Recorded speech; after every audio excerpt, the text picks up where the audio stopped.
selamat datang kembali di channel YouTube Pejuang Batik. Pastinya channel yang membahas segala sesuatu yang berhubungan dengan batik tulis. Tapi kali ini mungkin kita membahas beberapa hari yang lalu sempat viral di media sosial tentang barongsai ini. Sudah di depan saya orang yang bidangnya memang di barongsai. Nah, ini beberapa pertanyaan dari netizen mungkin bisa langsung nanti dijawab oleh beliau nih. Perkenalkan dulu nih namanya aku.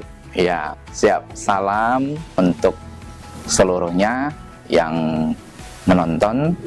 Saya dengan Bobby, ya Bobby C. Halim. Saya adalah Sekretaris Umum dari Pengprov Fobi Sumut, Federasi Olahraga Barongsai Indonesia, Sumatera Utara. Langsung saja mungkin kita ke pertanyaan yang pertama nih. Ini mungkin paling banyak yang ditanyakan di komentar netizen ya, kemarin video yang viral itu, Niko. Pertanyaan pertama nih, banyak yang belum mengerti arti, warna, dan kapan barongsai itu boleh ditampilkan atau diatraksikan ini. Oke. Jadi sebenarnya banyak versi ya untuk arti dan bagaimana barongsai itu kemudian bisa ditampilkan. Tetapi ini salah satu yang mendasar. Saya ambil contoh saja untuk warna-warna dasar ya. Biasanya barongsai merah itu melambangkan kebahagiaan. Melambangkan kebahagiaan sehingga barongsai ini biasa banyak dipertunjukkan untuk misalnya orang nikah, pesta, dan yang opening ceremony untuk yang mana Grand ada opening, kebahagiaan di sana. Kemudian kalau untuk kita bicara barongsai warna kuning itu biasanya tahta, Lebih ya ke jabatan, keemasan gitu ya. ya keemasan ya, warna keemasan ya yang kita lihat itu biasanya untuk menyambut VIP ya, orang-orang penting, tamu-tamu penting, ada acara-acara event khusus untuk menyambut daripada tamu-tamu penting tersebut. Kemudian setelah merah, kuning ada biasanya hijau ya. Hijau itu seperti ya kita lihatlah seperti tumbuhan tanaman, itu lebih melambangkan kepada kehidupan. Jadi biasanya itu untuk kalau misalnya orang mau pindah rumah,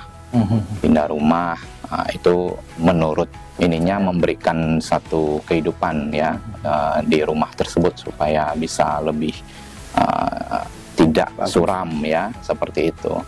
Kemudian yang biasa juga ada warna hitam. Nah, hitam itu biasa menggambarkan satu, ya dia lebih ada kesan kuat. Di sana ada lambang kekuatan, di sana ada lambang keperkasaan, yang mana biasanya digunakan itu untuk mengusir hal yang tidak bagus, hal-hal ya negatif ya yang ada di rumah atau mana. Pokoknya begitu lihat hitam mereka sudah barongsai hitam, mereka sudah tahu ya ini kuat, ada kesan seperti itu.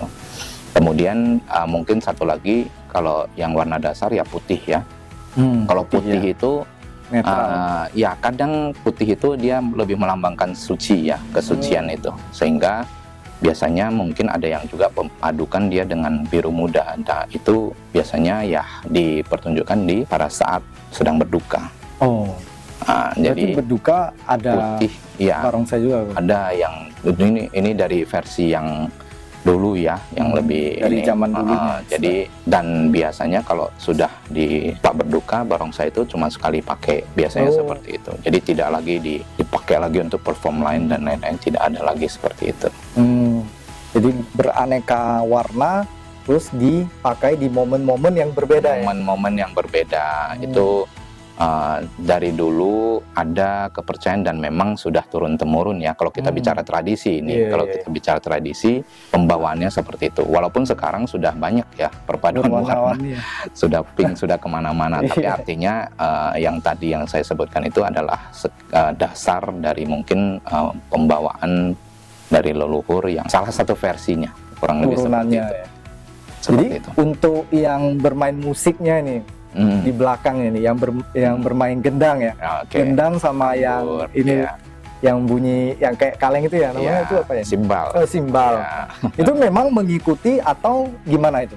Jadi iramanya itu gimana? untuk irama tentu saja kalau yang benar-benar mengikuti barongsai, bahkan dari gerakan, dari irama, semua itu ada sudah memang Selaras artinya gitu ya? baku, selaras diikuti. Jadi bukan sembarangan untuk kemudian yang Memainkan penting dimainkan. Pada saat mulai mau dimainkan, kita bicara tradisi ini ya. Pada saat mau mulai dimainkan saja, kadang mereka ada hal-hal yang harus misalnya ada izin dulu atau segala macam, karena itu menimbulkan suara yang sangat besar, sangat keras gitu. Jadi ada Aba-aba gitu ya? iya, ada satu persiapan. Apalagi kalau khususnya di vihara atau Iya, jadi memang tidak sembarangan yang memahami ya sebagai satu warisan keturunan, sebagai tradisi, masih ada hal-hal seperti itu yang memang apalagi bagi kita keturunan dari Tionghoa yang sekarang ini, barongsai satu warisan yang bukan sembarangan. Artinya harus dilestarikan, harus dijaga nilai-nilainya ya. Karena memang nilai barongsai ini artinya secara setiap gerakan, setiap keindahannya itu dipertunjukkan, itu semua sebenarnya ada artinya. Ada artinya, ada satu ya di sana ada saklarnya juga. Iya, ada jadi filosofinya lah sangat ya. dihormati ya kalau kita bicara tradisi ini. Bukan sembarangan dimainkan, tidak malahan boleh disalahgunakan untuk yang seperti yang video Baru yang viral kemarin ya kan. Anak-anak, bukan berarti tidak boleh dimainkan oleh suku tertentu ya aku ya. Tidak. Setiap suku itu boleh sebenarnya. Boleh. Semuanya, apalagi berhubungan dengan kepengurusan saya di FOBI ya, Federasi Olahraga Barongsai Indonesia ya. Sekarang ini justru barongsai sudah mulai menjadi olahraga. Cabang olahraga. Cabang olahraga yang memang diakui. Dipertandingkan berarti kok ya. Dipertandingkan. Salah satu buktinya adalah cabang olahraga sudah diakui di Sumut, sudah menjadi anggota KONI ya, sudah menjadi anggota KONI Sumut. Itu sudah dengan ketua umum kita waktu itu Pak Dahlan Iskan, ketua umum FOBI pusat yang pertama, dan sudah diakui sebagai salah satu cabang olahraga di Indonesia. Seperti itu. Jadi ini banyak nanti perpaduan, walaupun sudah sebagai olahraga, tetapi di dalam cabang-cabang nomor-nomor yang dipertandingkan juga masih menjaga. Jadi ada salah satu nomor yang masih menjaga kelestarian daripada barongsai tersebut, keindahannya, ada ceritanya ya, semuanya berdasarkan satu penilaian yang standar ya. Yang namanya olahraga tentu ada standarisasi ya penilaiannya. Bagaimana kalau dia salah itu ada pengurangan nilainya juga. Bagaimana cara melompati rintangannya. Jadi di sana juga masih ya, artinya walaupun sudah sebagai olahraga masih juga ada nilai tradisi yang kita jaga di sana. Tetapi itu salah satu nomor. Nah, kalau nanti kebetulan barongsai baru pertama sekali nanti akan dipertandingkan di PON Sumut. Ya, 2024, PON 21 iya. 2024 ya, di Kota Medan pastinya. Di Kota Medan ya, karena PON bisa ini dimeriahkan pejuang batik juga ini. Siap. Ya, pejuang batik bisa, karena concernnya terima kasih sekali mengangkat tentang barongsai ya. Karena kita sempat viral, jadi penasaran juga ditanya oleh netizen ya. Sedangkan kita kalau mau menjawab takutnya salah juga. Gitu. Jadi terima kasih juga Ko Bobby hari ini meluangkan waktu langsung bisa datang, kita podcast bareng. Jadi masyarakat yang menonton ini, viewers rata-rata jadi mengerti oh ternyata ada warna merah, hijau, hitam, dan tidak boleh sembarangan dimainkan. Harus mengikuti tradisi, mengikuti musiknya, gendangnya, simbalnya tadi Ko ya. Betul. Jadi cukup menjawab ya ini ya, cukup menjawab dari pertanyaan pertama nih. Mungkin kita lanjut ke pertanyaan kedua yang ditanyakan rata-rata oleh netizen nih. Jadi pertanyaan kedua ini banyak ditanyakan oleh netizen juga, agar barongsai ini tidak disalahgunakan nih Ko. Apakah sudah ada, apakah sudah tahu nih selama ini sebenarnya sudah tahu atau sudah ada upaya-upaya dari FOBI Sumut lah nih, bagaimana menanganinya agar tidak seperti disalahgunakan lah seperti video viral kemarin. Iya, terima kasih ya. Jadi memang barongsai meminta-minta dalam tanda kutip ya, barongsai pengemis kalau orang bilang itu. Dari awal begitu kepengurusan FOBI itu sudah sebenarnya sangat kita wanti-wanti. Artinya bukan hanya karena barongsai itu adalah bagian daripada tradisi warisan leluhur, tetapi juga karena barongsai sudah menjadi bagian dari olahraga, sehingga untuk digunakan sebagai barongsai pengemis yang meminta-minta itu sudah Yang benar tepat. ya. Sehingga memang apa yang sudah dilakukan FOBI Sumut ya, yang sudah pasti adalah memberikan edukasi-edukasi ya, edukasi-edukasi bahwa barongsai itu bukan adalah sesuatu yang untuk meminta-minta.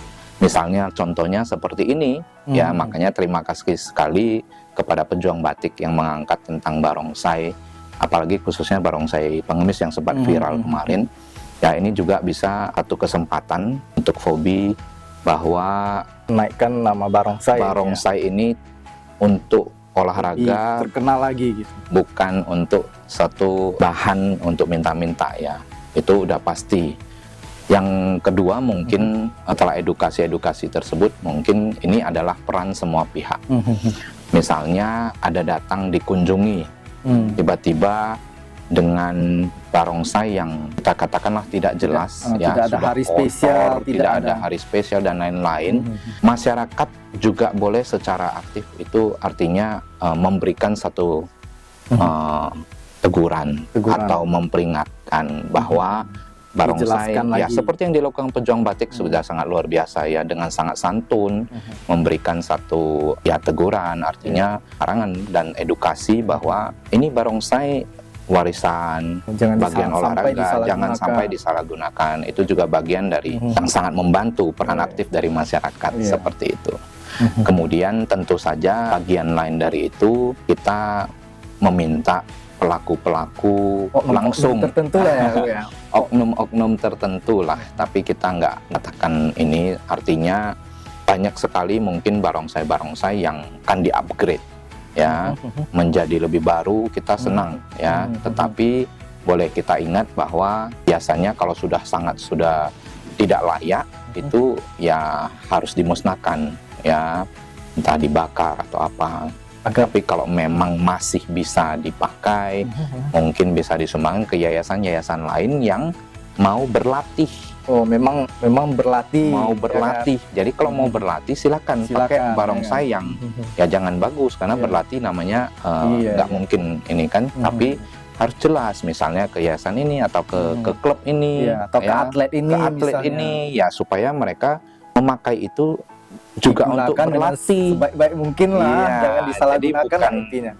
Entah kemana gitu, apalagi misalnya ada oknum yang sampai menjual dengan harga murah. Waduh, yang penting dapatlah murah, saya upgrade baru.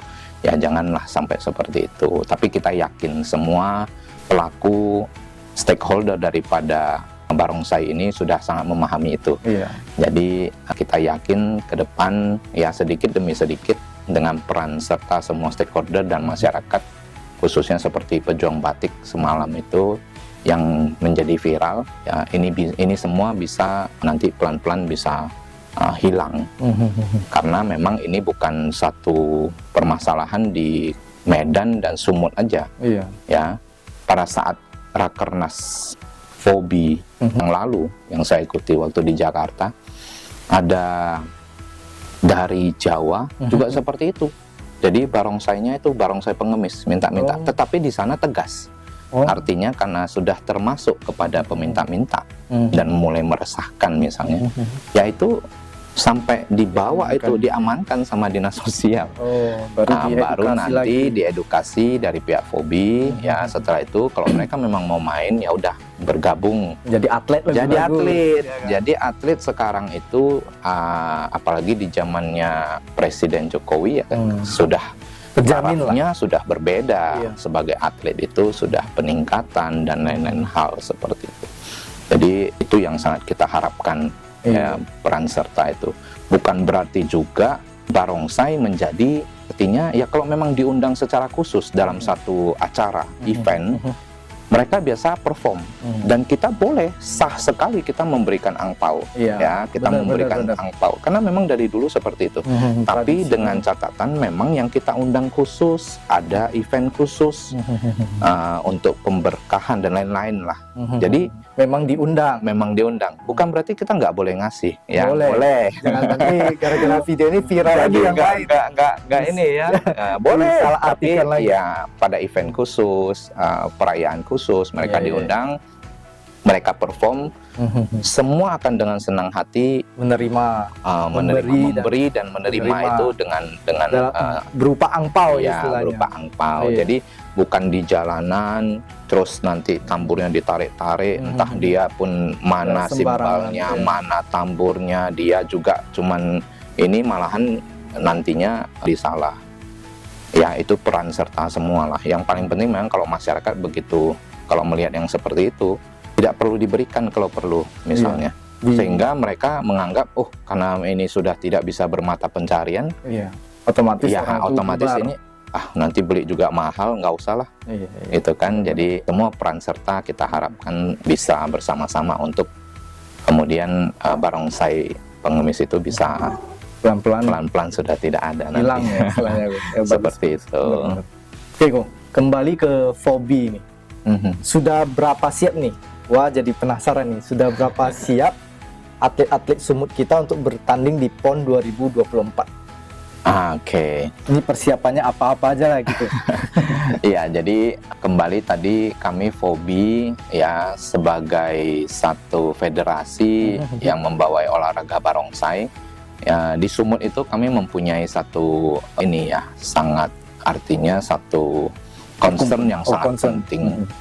Karena baru pertama sekali masuk cabur barongsai di PON. Walaupun sebenarnya 2016 kemarin sudah eksebisi di Jabar, seharusnya 2020 di PON sudah masuk Papua. Tapi karena di Papua sebagai tuan rumah mereka tidak ada atlet barongsai, iya. sehingga mereka tidak memilih cabur barongsai untuk dipertandingkan di PON. Nah, begitu masuk 2024 kami Fobi berjuang keras, ya artinya di sana tidak serta-merta bahwa cabur ini bisa langsung masuk sebagai PON. Jadi ada perjuangan yang dilakukan oleh Fobi Sumut, ya tentu saja bersama-sama ya Fobi Sumut ya dengan ketua terdahulu Pak Kasim, ya ketua sekarang Pak Peter Swendra, kemudian tentu ketua Medan kita ya Hendrik Ciawi, Fobi Medan, ada Bu Jenny dari Daya Sedang dan dari Pak John Ping dari Tebing dan lain-lain. Bersama-sama ada perjuangan Melatih ya? belum sampai melatih nih. Jadi Baru perjuangan cabur itu bisa masuk ke PON ya, karena sudah kemudian diperjuangkan bersama. PB juga terus melakukan upaya-upaya. Jadi begitu masuk di PON udah senang. Begitu masuk di PON udah senang. Di Sumut pula akhirnya jadi suatu tantangan. Nah, Fobi Sumut dalam begitu sudah dipastikan masuk ke cabur, segala upaya itu dilakukan. Artinya segala upaya itu di Kejurnas, berangkat ke Jogja dengan atlet yang persiapan dengan walaupun dengan waktu seminim mungkin, tetapi effortnya maksimal di sana. Walaupun belum bisa emas, tapi artinya dalam beberapa waktu yang barusan dipersiapkan ya di Oktober lalu kita bisa meraih beberapa medali, ada yang perak, ada yang perunggu ya. Jadi itu menjadi satu harapan. Begitu dari sana, persiapan lebih gencar lagi ya, mulai dari persiapan penataran wasit juri. Karena sebagai tuan rumah harus ada wasit juri untuk barongsai. Apalagi ini masih baru kan, jadi masih sangat terbuka wasit juri yang bersertifikasi nasional untuk bisa nantinya menuju ke PON seperti itu. Kemudian daripada persiapan atlet juga dilakukan pemusatan ya, artinya pemusatan pelatihan yang memang dari KONI itu ada pelatda, namanya pelatda, di mana atlet-atlet itu sudah diberikan anggaran berupa ya kita bilang lah untuk seorang atlet. Dia kerjanya pokoknya berlatih. Ya, ada nanti dari pihak pelatih yang mengawasi dan program-program itu benar-benar ditunjukkan. Jadi dari KONI Sumut, dari Dispora Sumut memberikan satu dukungan juga. Ya, ada nanti dukungan berupa program, udah pasti ya, program pelatihan, coach pelatihan fisik, kemudian suplemen-suplemen kesehatan. Yang makanan. Juga, iya, untuk atlet itu untuk suplemen kesehatan juga disupport. Jadi dari KONI Sumut, dari Dispora semua sangat mendukung. Sampai dari POBI juga terus melakukan kejuaraan-kejuaraan. Ya, dimulai dari waktu Januari kemarin POBI Medan mengadakan kejuaraan antar sekolah. Ya, yang mana sebenarnya sekarang ini untuk mencari bibit-bibit atlet ya dari senior-senior yang ada, kami juga mencari POBI ini sudah mulai masuk ke sekolah-sekolah. Jadi sudah mulai masuk ke sekolah-sekolah, mencari bibit daripada atlet itu dari sejak dini. Ya, anak-anak SMP, SMA yang menyukai barongsai ini sekarang iya, jadi ekstrakurikuler. Jadi sekarang sudah ada sekitar 5 sekolah yang memang memiliki ekstrakurikuler untuk barongsai ini. Sekolah apa aja nih, Kok? Oke. Boleh nggak boleh. Jadi mana tahu nanti sekolah lain berminat juga tidak masalah ya. Jadi coachnya itu nanti dari POBI disesuaikan dengan jadwal ekstrakurikuler mereka. Jadi ini satu yang menarik. Yang sudah ada tentu saja Yayasan Perguruan Sultan Iskandar Muda, Sultan Iskandar Muda. Kemudian ada Yosudarso, ya, sekolah Yosudarso, kemudian sekolah Budi Utomo, ya, Budi Utomo di bawah Yayasan Tiochu itu, ya, kemudian ada Miencung, sekolah Miencung dan sekolah Cinta Budaya. Ya, jadi untuk saat ini 5 sekolah itu walaupun dalam beberapa bulan, tetapi sudah menghasilkan atlet sebenarnya. Ya, sebagai contoh ada atlet Pekingsai, itu ya memang dari anak SMA. Dari masih sekolah udah dilatih gitu. Sudah dilatih dari Budi Utomo. Ini bagus sekali ini sebenarnya. Pemain-pemain Pekingsai malahan itu salah satu ya sejenis barongsai, tetapi dia nomor Pekingsai. Dia Pekingsai, kalau barongsai itu dimainkan bisa cuman 2. Kalau ini dia wajib pasangan Pekingsai itu. Jadi dia wajib 2 ekor. Artinya 2 ekor ditambah satu yang memegang bola api, itu dia yang memiliki, ya artinya dia harus bisa berkemampuan minimal ya ada bela diri lah, kungfunya. Karena dia dituntut untuk bisa, misalnya kalau bisa salto, bisa lompat sana lompat sini dari atas, nanti bisa dia salto. Jadi itu salah satu nomor juga yang nanti dipertandingkan Pekingsai, walaupun tidak terlalu familiar, tetapi tetap ada disitulah serunya ya Pekingsai. Jadi ada termasuk nanti nomor yang dipertandingkan di PON. Jadi atlet kita juga sudah kita persiapkan. Jadi kira-kira nih Bu, targetnya nih apa ya? Targetnya medalinya nih, target apa nih medalinya? Target ya, dari 10 nomor kita juga tidak terlalu muluk-muluk ya, tapi artinya target minimal itu 3 emas ya, sesuai semalam baru kita ada diundang dari Dispora. Diundang dari Dispora ya, targetnya dari Ketua Umum Sumatera Utara Pak Peter Swendra itu 3 emas, 2 perak dan 1 perunggu. Seharusnya bisa ya. Karena setelah kejuaraan antar sekolah yang diadakan POBI Medan di bawah Ketua Hendrik, bulan Maret kita adakan lagi satu kejuaraan internasional ya yang baru lewat ini. Itu bahkan diikuti 4 negara. Ya, ada Malaysia, ada Thailand, Singapura dan Indonesia. Dari Indonesia sendiri kita bukan hanya Pemprov Sumut, tapi melibatkan juga Pemprov Aceh ya, POBI Aceh, ada Sumatera Barat, ada Jambi kemarin. Jadi dikumpulkan sengaja ya, ini merupakan bagian daripada keseriusan POBI Sumut untuk selain daripada tadi ya penguatan fisik dan lain-lain hal secara teknis, tentu mental ya, semakin sering tampil mereka akan semakin percaya diri. Benar. Jadi dari sana bulan 3 nanti ini sekitar bulan 7 awal kurang lebih ini sudah akan dipertandingkan lagi. Jadi yang kemarin kita pertandingkan itu nomor yang akan masuk ke PON. Yang ini nantinya juga adalah yang belum sempat dipertandingkan kemarin. Jadi ini khusus ke naga. Naga ada 3 nomor nanti. Ya, naga ada tiga nomor, naga halang rintang, naga kecepatan, naga taulu bebas. Kemudian barongsai bukan kalau yang kemarin bulan Maret itu barongsai tradisional termasuk yang ada cerita yang saya bilang ada minimal masih ada membawa spirit daripada warisan ya, ada cerita bagaimana indahnya itu dimainkan. Itu kemarin di bulan Maret. Di bulan 7 ini yang nanti Juli ini sudah yang barongsai tradisional tidak. Tapi yang untuk ketangkasan, barongsai ketangkasan, halang rintang, kecepatan, karena itu cuma butuh 2 orang atlet ya, 2 orang atlet, tapi yang benar-benar itu olahraga harus kuat fisiknya, ya dia paling cepat, dia harus paling kuat, jadi benar-benar harus ya sebagai olahraga lah ya. Di sana memang tidak melihat lagi indah, yang penting siapa paling cepat, siapa yang walaupun tetap ada gerakan-gerakan wajib yang mereka harus ikuti. Ya, kalau mereka tidak ikuti itu tetap ada pengurangan nilai. Artinya pengurangan nilai itu dari waktu yang ada. Nah, jadi sebagai olahraga juga ada standarisasi seperti itu. Nah, setelah itu persiapannya untuk yang tonggak, kalau nanti bulan 8 itu ada kejuaraan dunia di Genting. Itu kejuaraan yang lumayan bergengsi, kurang lebih 20 negara.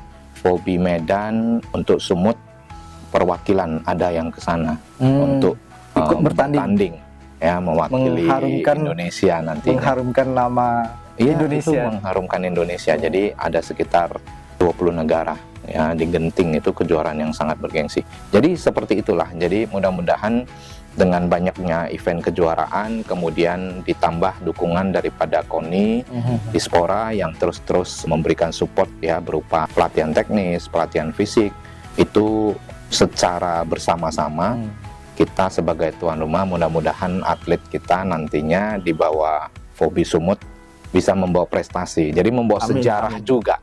Membawa sejarah juga. Barongsai baru pertama sekali dimainkan di Sumut, langsung bisa medali, masuk PON, dapat medali emas lagi. Amin. Nanti kita sumbang. Harapannya itu ya berarti gue. Tentu. Harapannya, targetnya seperti itu, wajib. Ya, semangatnya seperti itu. Mantap. Kita kan udah panjang lebar nih. Viewers mungkin pengen tahu nih endingnya, pertanyaan terakhir ini. Iya, siap.